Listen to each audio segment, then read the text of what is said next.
श्रीगौरी वक्त्रपद्मार्का श्रीविघ्नेशा गजानना उत्तिष्ठ सुरसम्पूज्या त्रैलोक्यं पालनं कुरु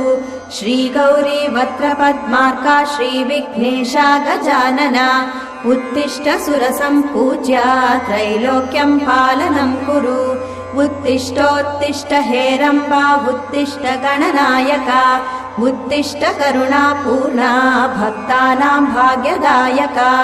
उत्तिष्ठोत्तिष्ठ हेरम्बा उत्तिष्ठ गणनायका